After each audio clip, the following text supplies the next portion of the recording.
I know it's winter right now, but having this, I don't need spring anymore. Oh YouTube, welcome back to Keeping Up with the Queen. My name is Lam and today it's a rainy winter day in Washington State, and I thought, what is a better way to brighten up this day than playing with some luxury eyeshadow? And I thought my subscribers, my friends online here, will have the similar idea. Ultra luxury eyeshadow palette from Christian Dior.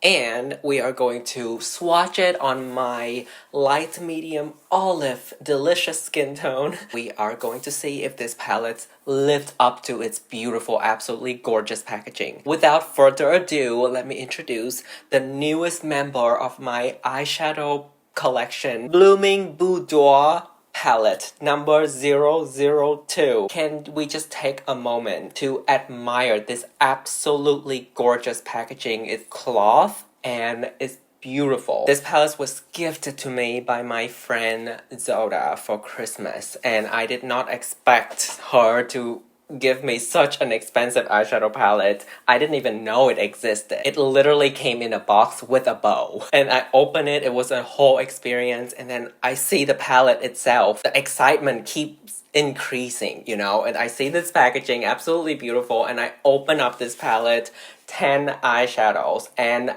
it's so beautiful. It's screaming spring bouquet, and I know it's winter right now, but having this, I don't need spring anymore. Before we get started, if you haven't already, please click the subscribe button, like this video if you enjoy the content on my channel, and click the bell notification button. Oh my god, this is my first time saying this without making a mistake. This palette is a limited edition. Christian Dior is ultra luxury. I believe it's $140 US.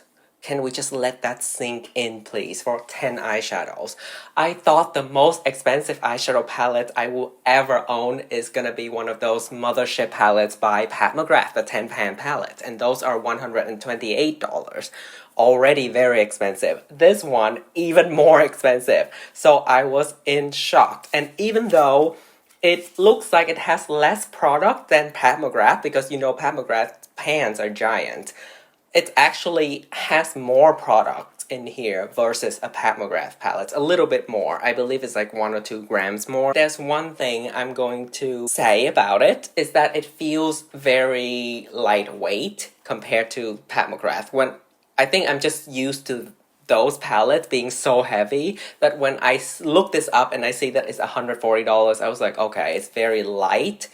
It's made of like just plastic. The quality, first of all, is the most important thing, and second of all, a palette being lighter is not a bad thing because that means you can take it with you easily. You can take it travel with you, and when you hold it and use the palette for the mirror to do your makeup, you're not going to have a workout at the same time with your arm versus the Pat McGrath palette. I almost never use the mirrors in those palettes because I just don't hold them up. I just rather use another palette as my mirror because those are so heavy. There's 10 colors, of course. The expiration date is pretty fast. It's only 6 months, but I don't really trust these numbers anyway. I keep my palettes for years and they usually work well for me, but just so you know. And this is the Blooming Boudoir number 002. So I guess there's another one. This is my first Dior eyeshadow palette that I own, and that's why I'm very excited too.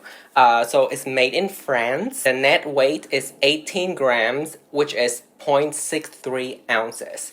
In here, you're gonna have a variety of colors. Of course, you have a big mirror. I like this a lot because the colors that you most likely will use more often, like the highlighting shade right here, the transition shades, you know, some of these red, peach, corals, more daily friendly, you know, for a neutral makeup lover like me. So of course it makes sense that they give you more product. And then there are 2 special shades here, which is a bright yellow and mauve pink. I don't have a yellow in my collection, so I'm very excited to test this out today. I have tried this palette a few times. I actually created a look for New Year's Eve. I was using mainly this wine kind of color. I post that photo on my Instagram, so make sure you check out my Instagram account. It blends beautifully. There's not really any true metallic colors in here. More so a velvet finish, so a satin finish rather than a shimmer. So you're not gonna get much shine with this palette where you wear a lot of neutral colors and you don't really like anything shimmery. You just kind of like a matte or a satin finish that you can use either all over your lid, transition color, eyeliner. You got it covered in this palette. Most shimmery shade is probably this color right here, which is a highlighting shade. And the twist with this one is I feel like it has a little bit of purple in it. It's a icy white with a slight tint of purple. I think it complements the rest of the palette really well. And as you can see, even though it's a spring palette, predominantly you can see pinks and corals. You can go multiple directions with it. Like, for example, I took my New Year look to a wine and a kind of purplish direction with the highlighting shade. And because this is just a pure white color, it can pair with anything in here. You can also take this palette into a more, of course, peachy, orangey direction, or you can go bright pink, mauvey pink, and you have this yellow where you want a pop of color for a summery look. 3 cool tones colors in this palette are this one, kind of this one. This one is right in between. Is a beigey shade. It's a very nice transition shade, but if you have deeper skin tone, I don't know how well this palette and especially this color would work, because for my skin, it's barely showing up, which can be a good thing on very natural makeup days, you know? And then this one, of course, is the cool tone color because it's just basically a white. Yeah, that is my overview of the palette. I think the presentation is beautiful. It's magnetic, so you just very easily close and it doesn't just open up on its own, so the magnet is strong enough to hold the palette together. This packaging though, I'm very worried that I will mess it up if I have shadows on it. If it's just plastic all the way through, it's not going to be as luxurious of an experience, but it's going to be cleaner. I'm very careful with my palettes though, so I think I'm going to be able to keep this palette nice and clean just fine. Everything about it is screaming simple, high fashion, focus on your natural beauty almost, because you don't have shimmers, you don't have any distraction, it's just straightforward. These colors are complementary colors, and I feel like even if you have deeper skin tone, these 2 colors and these brighter shades can save this palette. I actually haven't used all the colors in this palette, so this is going to be my first time too. So let's do this beautiful peachy color. Absolutely stunning icy white. This bright pinkish red, more orangey color. Only the pink color is a true matte. On my skin tone, it might be hard to see, so let me double swatch it. Absolutely beautiful. I can totally use this as a highlighting shade as well beside the white color. This is that color that has a little bit of that purple shift. Next up, we have the first true matte. Wow, look at that pigment. One swipe, the color distribute pretty evenly. Let me blend it out a little bit. Yep, easy to blend. And then we have the more orangey, shimmery color. This 4 beautiful look by themselves. This color, ooh, this one feels a little bit drier. Beigey transition shade, again, a satin formula. And the wine color that I absolutely love. This is the kind of look that oh my goodness, look at how delicious that is. And then the deepest shade in the palette with the Christian Dior kind of stamp on it. I'm never gonna touch that corner so that it will never be rubbed off. Oh my god. So delicious. Wow, this one is a true coral compared to the orange right next to it. Oh my god, I love it. Transition.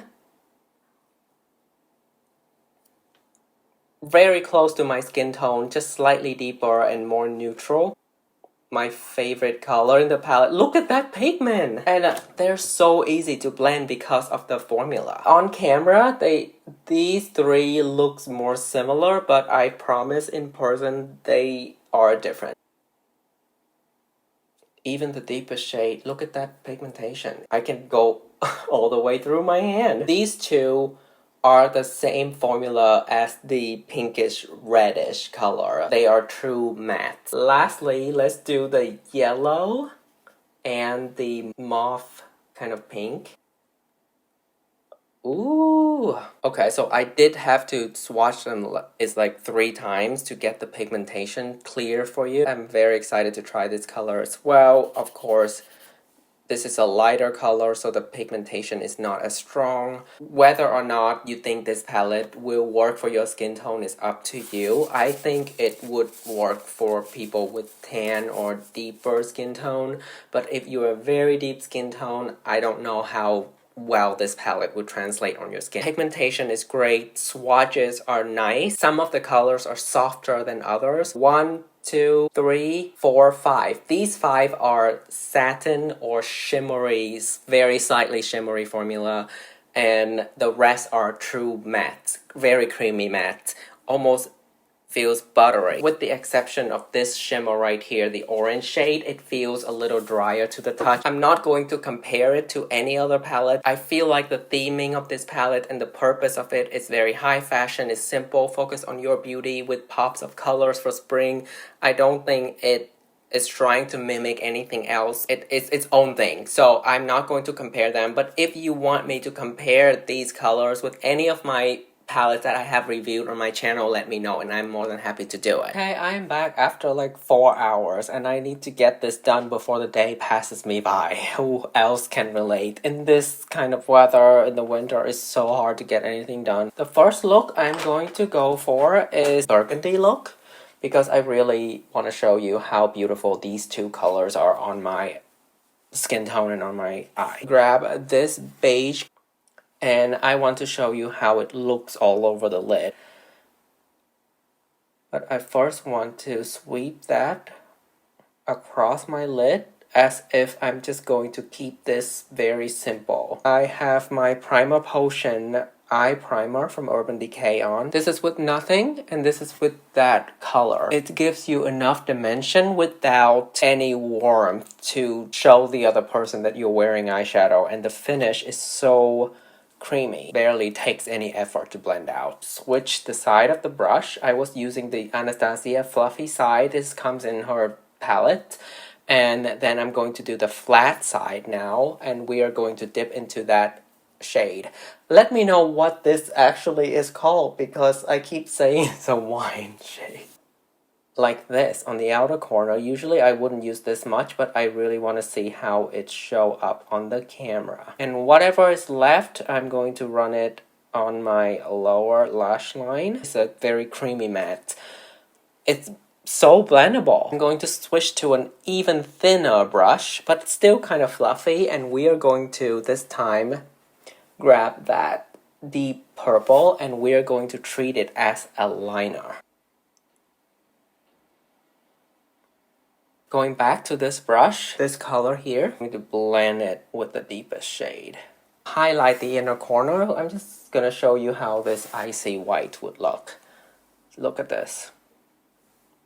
Oh my god, that's so pigmented. I'm going to run it up just to brighten up the inner corner. Lightly blend that into the lower lash line. I want to add a little bit more of the deep purple as the final touches. Zero fallout. That's how creamy everything is. And that is the first eye done. You would put on your mascara, lashes, so easy, so effortless. I did it in 5 minutes. We are now going to the other eye. And first of all, I'm using the same fluffy brush. We are going to use this peachy color right here. All over the lid. I will keep this pretty simple because I do want to use the yellow. Oh my god, I'm out of words. Let me try my finger. Maybe it will be more pigmented. Yep. But because of how soft this color is, I can't really go overboard with it. Barely there, but I guess that's the point when I use this color over my lid. We're gonna use this yellow as an inner corner highlight, which is playing here. It's a lot softer on the eye than I thought, but I certainly can build it up. I'm going to use the same, thinner, fluffy brush and dip into the red. Let's see if this can work as an eyeliner. This is the only way I think it would work for me. What do you think? I like it. And then I have this brush here. I don't know if you need it, but it's a clean brush. You can tell I'm done with the day at this point. And we're going to grab orange shade. It's quite powdery.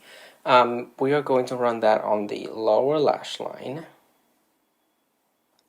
It's so soft on camera, but in person it's totally a multi-colorful look. Blend that with the red on the upper lash line and really kind of make it softer. While we're at that, why don't we try a little bit of this more intense, color, and just keep it very close to the lash line this time and the outer corner. I'm losing a little bit of that red, so I will go back. These are the complete looks. Purplish, reddish look. Perfect for a night out. And then on this side, we have a stunning, summery look, pinkish red liner moment, an inner corner yellow that is kind of much more flattering than I expected. And just very, very active looking, fun, summery spring look. So let me know in the comment down below which look you prefer. I think this one is what I would prefer, but a lighter version, of course. This palette is a hit. Thank you so much to my friend Zoda for literally sponsoring this video today. I would have never spent $140 on this palette because it's just so expensive, but I get that. Deserve the price tag, I guess, if you have the budget. But if you don't have, of course you don't need to buy this palette, but I'm sure we'll enjoy this palette. Every time I use it, I think it's an absolutely stunner, and I cannot wait to come back here and do a more spring and summery inspired look. Let me know your thoughts again and have a great one. I will see you in my next video. Until next time, please don't flop.